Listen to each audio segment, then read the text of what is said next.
Woven in Courage, Episode 14 The Threads That Brought Us Here. This is the final episode of Woven in Courage, and it marks the end of a 4-year journey, one I never expected to take, and one that changed me more than I could ever imagine.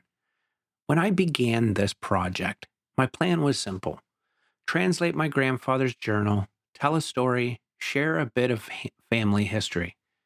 But the moment I opened up those pages, it became clear there was nothing simple about any of it. The words he wrote were not just kind of like notes about breakfast, weather, or spinning raw wool to earn his keep. They were coated with a kind of secret language, hints, omissions, half phrases, a rhythm that only made sense once I understood what he was living through. Every short sentence carried weight. Every quiet line carried fear, or duty, or hope. I realized quickly that to understand him, I needed to understand the world around him. And so the work began. Hours of reading, hours of cross referencing, digging through archives, Dutch sources, survival testimony, and wartime records, following every lead and then checking it again and again, because the story deserved that level of care.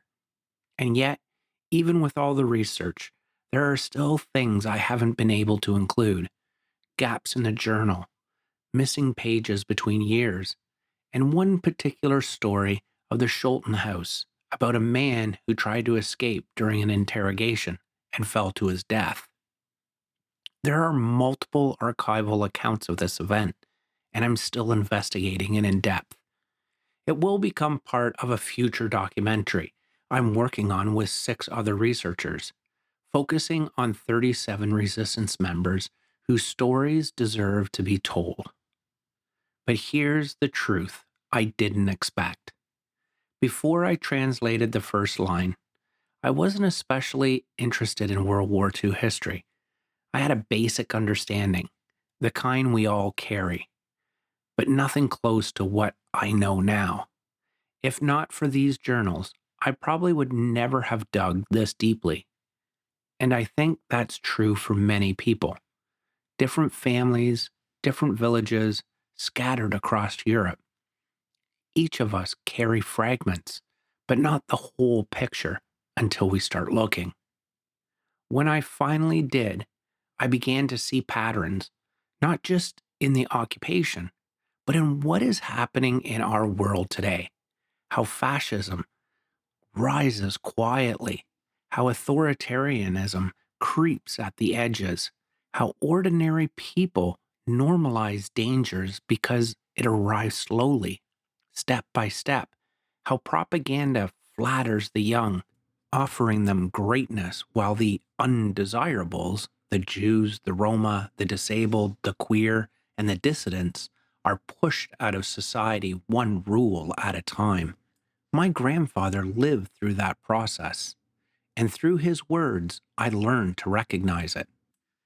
But the most meaningful part of this journey wasn't just understanding history, it was hearing his voice again, his phrasing, his way of noticing small things, his silences. Suddenly, so much from my own childhood made sense. I was raised by my grandparents from the age of 7 until I left home at 17. Back then, I didn't understand the weight they carried: the strictness, the caution, the quiet moments, all the things I once thought were simply their way, now look different through the lens of what they survived. The war shaped them, and because they raised me, it shaped me in ways I only now understand. Working on this series has been heartbreaking at times and joyful at others. It has deepened my gratitude for the resistance fighters, ordinary people who held on to their humanity when the world around them fell apart. And it has deepened my gratitude for the Canadians who helped liberate the Netherlands, allowing my grandparents, and eventually me, the chance to live in a country built on relative peace and possibility. If you're joining the series here at the end, I encourage you to go back and listen from episode 1, not because you need the context, but because the courage woven in this story isn't mine. It belongs to the people who lived it. And now, after all this time, their threads are woven into mine and yours.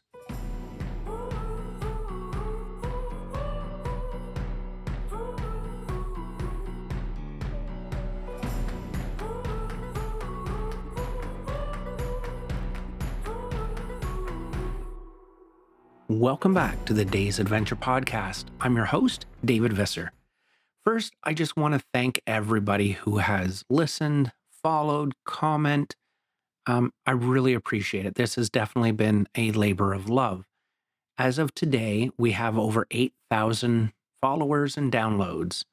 So thank you. That's all I can say is thank you. And I hope you stay tuned to this channel because we have a lot of adventures. We still have our safari series that I'll be finishing up, and we have so many cool and interesting stories and adventures to share with you. And if you really enjoyed this series or enjoy any of the other series here on The Day's Adventure, be sure to leave a comment and share it with friends. Okay, let's continue with episode 14.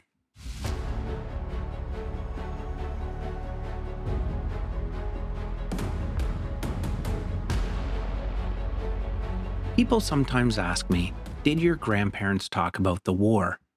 And the honest answer is yes, but not in the way people usually mean. We didn't talk about the war in a personal way, not about fear, not about what it felt like to hide, not about what stayed with them afterwards. Instead, the war appeared in fragments, a story here or there about one of my grandfather's brothers, a passing mention of hardship, a line spoken without detail, without follow up, almost as if there were things that were settled already and put away. What was talked about constantly and seriously was the Cold War. My grandfather followed world events with intense focus. He was deeply informed, he read widely, and he never missed the news. Every day followed the same ritual. He would come home from work, give my grandmother a big hug and a kiss, sit down at the kitchen table, and open the newspaper. The kitchen would go quiet, not tense, more attentive. He read about the Soviet Union, about Eastern Europe, about missionaries jailed or expelled, about border closings, about authoritarian governments tightening their grip. At the time, I thought he was simply interested in politics. Now I understand something deeper was happening. The Cold War gave him a language he didn't have for the past.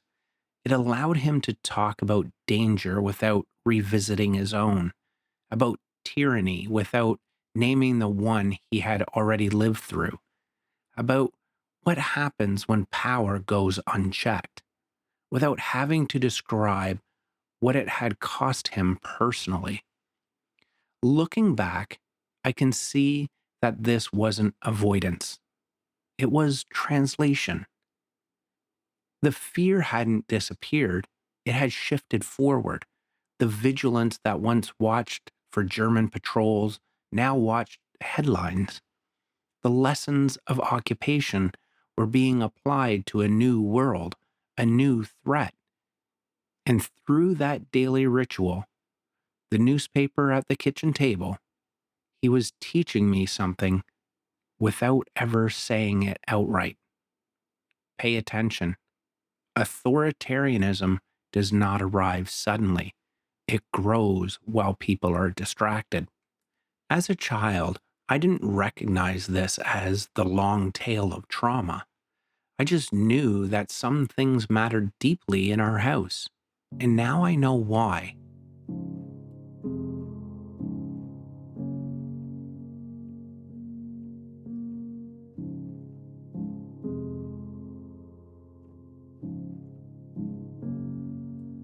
There's another part of this story that often gets smoothed over with time, especially by later generations. Coming to Canada was not easy. In the book The Netherlandic Presence in Ontario, sociologist France J. Schreier documents something my grandparents lived, but never put into words. Dutch immigrants were welcomed for their labor, but not always for who they were. They were seen as hardworking, disciplined, reliable, especially on farms and in industry.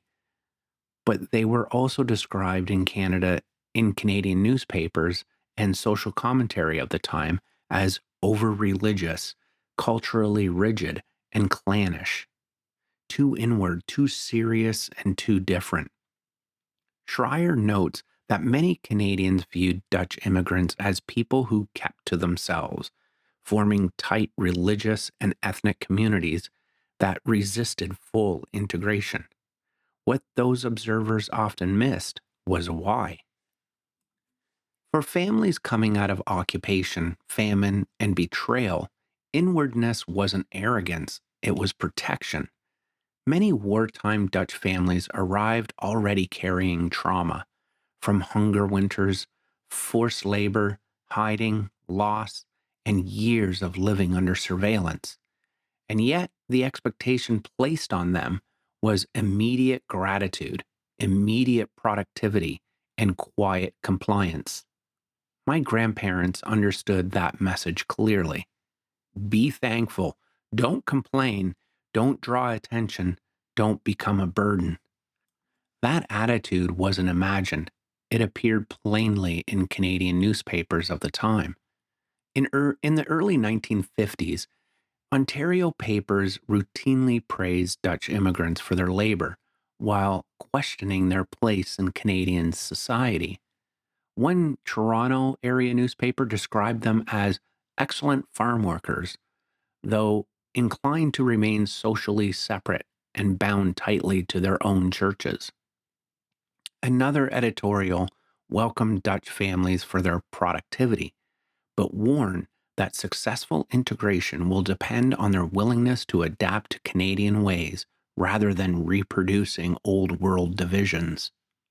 The message was clear: you are welcome if you fit, valued as long as you don't ask too much, accepted as workers first and people second.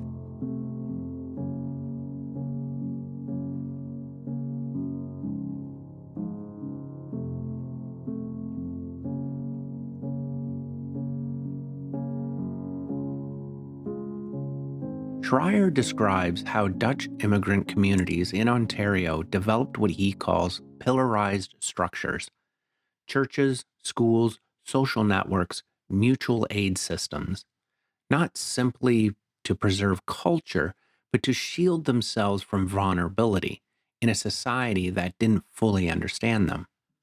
Inside those communities, help was given quietly, problems were handled internally, shame was avoided at all cost. And that inward turn deepened when things went wrong. After my father's legal struggles, crime, addiction, and conflict with the law, my grandparents did not instinctively turn to Canadian institutions, not the courts, not social services, not systems that felt distant, unfamiliar, and in their lived experience, often unforgiving. Instead, they looked inward to the Dutch community, to the Christian Reformed Church, to elders who spoke their language, culturally and literally. This wasn't rejection of Canada, it was fear shaped by history. They had already lived under systems where authority could destroy lives. Trust didn't come easily. Institutions were not neutral in their memory, they were dangerous. Schreier documents how many Dutch immigrants internalized both gratitude and anxiety at the same time. A powerful combination. They felt they owed Canada everything and therefore had no right to ask for anything in return. That mindset, we must never be a burden, is one shared by immigrants across generations and cultures, and it explains why so many communities retreat inward when pressure mounts. Understanding this now has changed how I see immigration entirely. Starting over doesn't ease trauma, it concentrates it. It asks people to be strong while they're still wounded, grateful while they're still grieving, productive while they're still learning how to belong. And as time passes, it becomes dangerously easy for later generations, including my own, to forget how heavy that beginning really was. Remembering that matters because empathy fades fastest when memory fades.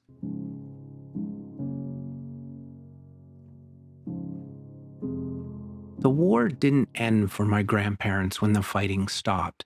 It reorganized itself into caution, into discipline, into an almost sacred attention to the world beyond their front door. For my grandfather, that discipline found its strongest expression in faith. He was deeply religious, not casually or symbolically, but completely. He followed the rules of his church with seriousness that, even in the 1970s and 80s, already felt out of step with the world around him. Sundays were untouchable. No work, no shopping, no gasoline, nothing that could be mistaken for ordinary life. Church twice every Sunday, morning and evening, without exception. The rhythm of hymns, scripture, and silence marking the week, the way patrols and curfews once had. He served as a deacon in the Christian Reformed Church, a role he took with the same gravity he brought to everything else. Duty mattered, structure mattered, order mattered. At the time, I saw this as strictness. Now, I see it differently. Faith wasn't just belief, it was containment, a way to hold chaos at bay, a way to draw clear lines in a world that had once erased them completely. It was a worldview shaped by survival, one that made sense to someone who had lived through occupation, betrayal, and the slow collapse of moral order. Faith for him was never about dominance or control. It was about restraint, about humility, about guarding against the kind of certainty that had once allowed neighbors to turn on neighbors. And because of that, I'm not sure he would recognize that church today. The Christian Reformed Church he knew has split and splintered, fractured into factions that often speak past one another.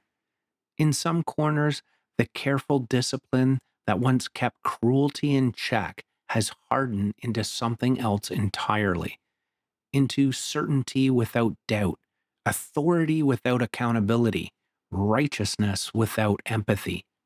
The same structures that once helped people survive chaos have, in some places, begun to fuel the very authoritarian instincts my grandfather feared most. Language about order has turned into language about power. Language about faith has been weaponized into culture wars. And fear, the oldest tool of fascism, has found a familiar home again. That's not an accident of history, it's a pattern. The same social pressures that allowed authoritarianism to rise during the occupation, fear of disorder, fear of outsiders, fear of moral collapse, are at work again. They don't arrive wearing the same uniforms. They arrive wrapped in tradition, certainty, and a promise of protection. My grandfather understood how dangerous that combination could be. He had seen what happened when faith stopped asking questions and started demanding obedience. And that's where this story has to go next, not just into the past, but into the present.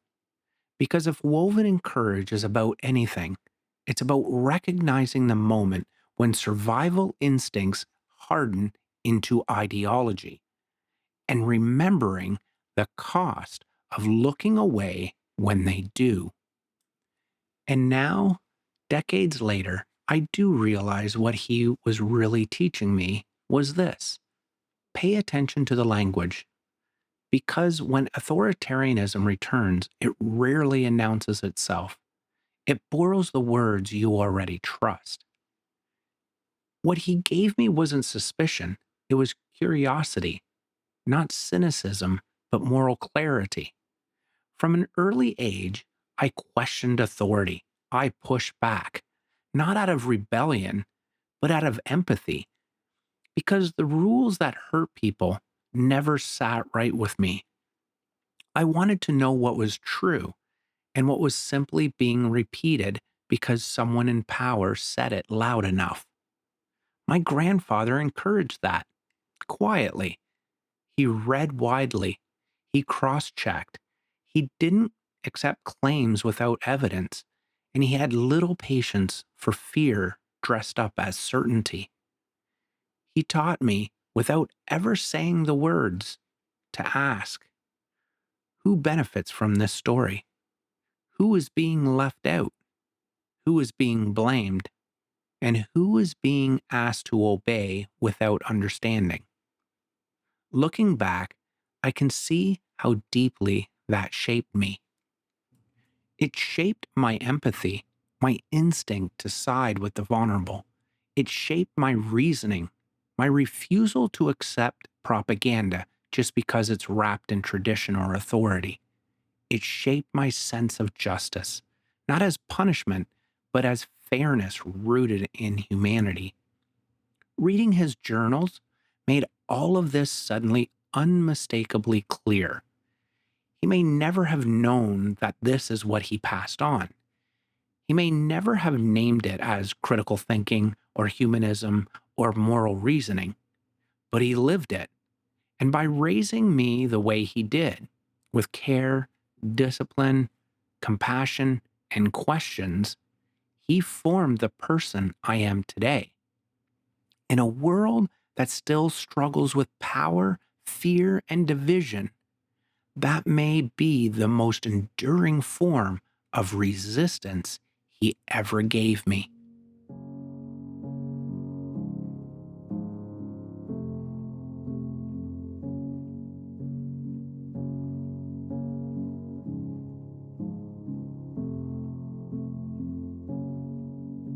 Because once I really learned this history, not just the facts, but the texture of it, I stopped seeing the world in clean lines, black and white, give away to something harder, more honest. I learned how to look at the whole picture, how to slow down, how to research properly, to cross check, to question sources, to pay attention to how language shifts depending on who is speaking and who benefits from telling. I learned that survival is rarely neat. The courage often looks quiet, that fear doesn't just terrorize, it persuades. Reading my grandfather's journals and following the trail outward into archives and testimonies taught me how propaganda doesn't arrive shouting, it arrives patiently. It steals a nation one compromise at a time. I think back to the moments in this series that changed me the most. Episode 5, The Ambush of General Reuter, a resistance operation born of desperation, not certainty, an act meant to disrupt power that instead unleashed horrific reprisals. It taught me that resistance carries an unbearable weight and that even moral actions can have tragic consequences. The months of hiding, the constant uncertainty, the way trust became a rare commodity, rationed as carefully as food, the knowledge that one wrong word, one careless moment could destroy everything. The spinning of the wool, raw, physical, humble work, not heroic in the way stories usually frame resistance, but essential. My grandfather earned his keep helping Group 2000 survive, keeping bodies fed so that the courage could continue. Resistance not as a spectacle, but as persistence. The destruction he witnessed, the way Groningen changed, the way neighbors disappeared, the way silence crept in where conversations used to live. And through it all, the hardest lesson of all, that people survived the best they could. Not everybody was brave in the same way. Not everyone made the right choice every time. Some complied out of fear. Some resisted quietly. Some failed. Some broke. And some ordinary people stood firm when humanity itself seemed to collapse around them. This series taught me that history isn't about judging the past from a distance. It's about understanding the pressures that shape human behavior and recognizing those pressures when they return. Because fear still works the same way. So does propaganda. So does the temptation to trade empathy for certainty and justice for obedience. What changed for me is this: I no longer see these patterns as abstract. I've seen where they lead. I've heard them in my grandfather's voice. I've felt them in the silence of my childhood. And that has made me more careful with language, more patience with complexity, more resistant to the simple answers in a complicated world.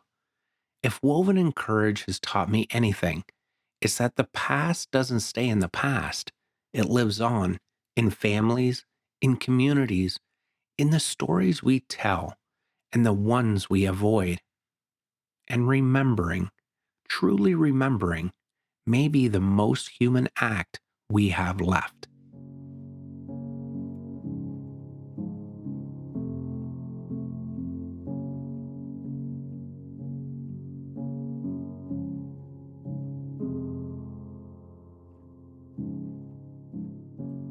And that brings me to what all of this asks of us now.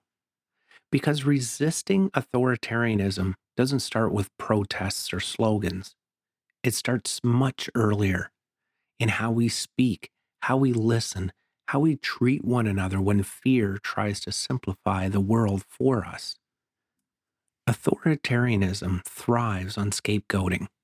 It needs someone to blame, someone to fear, someone to strip of dignity so that power can feel justified. The tools to resist are not abstract, they are deeply human. Curiosity instead of certainty, evidence instead of repetition, community instead of isolation, and above all, empathy. Kindness is not a weakness.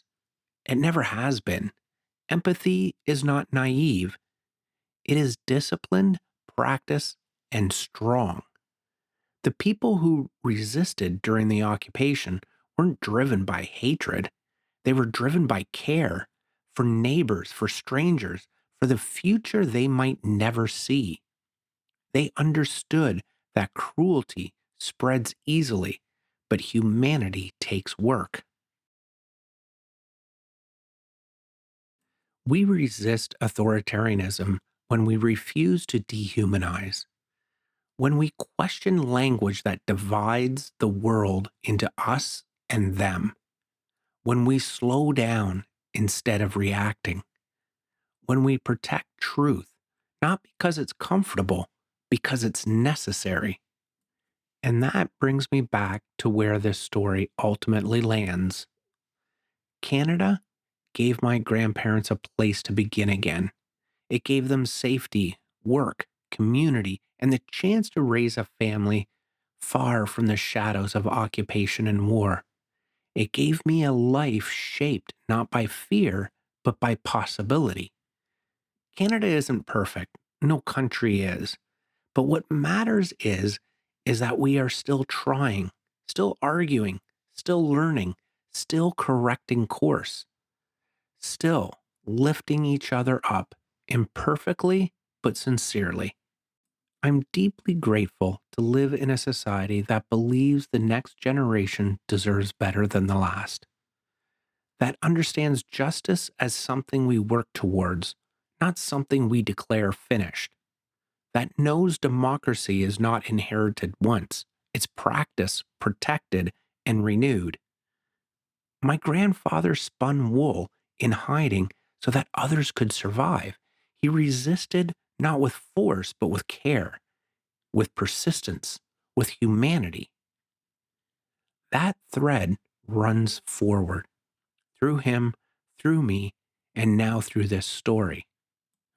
And one of the many things that Woven in Courage has taught me is this: the future isn't shaped by those who shout the loudest. It's shaped by those who stay human when the world tries to harden them. That's how we resist. That is how we build. That is how we give the next generation something worth inheriting. Before I close this story, I want to take a moment to acknowledge the people and the institutions who helped make Woven in Courage possible. I owe a deep thanks to Queen's University History Department and the University of Groningen, whose scholarship and archival work helped ground this series in historical accuracy and care.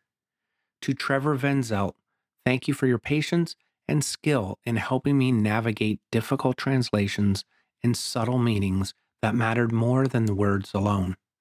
To Stefan from the YouTube channel History Hustle, thank you for your work in keeping history accessible, curious, and human. And of course, to the Occupied Netherlands 1940 to 1945 Facebook page. Thank you for your knowledge, your corrections, your generosity, and your commitment to remembering this history with honesty. On a personal level, none of this could have happened without my wife, Brenda. She lived with this project as much as I did. Through the long nights, the endless readings, the rewrites, the emotional weight, and the quiet moments when history felt heavy. Her patience, encouragement, and understanding carried me through more times than she knows. To my family, thank you. To my brother, who helped me get this project off the ground when it was still just an idea. To my Aunt Andrea for trusting me with photographs that brought faces to these stories. And to my uncle and aunt, Sid and Toby, for passing this journal into my hands, a responsibility I will always treat with care. And finally, to the listeners, more than 8,000 downloads as of today. From Canada to Australia, Germany to France, and so many places in between, thank you. Thank you for listening. Thank you for writing your messages. Thank you for offering encouragement and reflections of your own family's histories. This series became something far bigger than I ever expected because of you.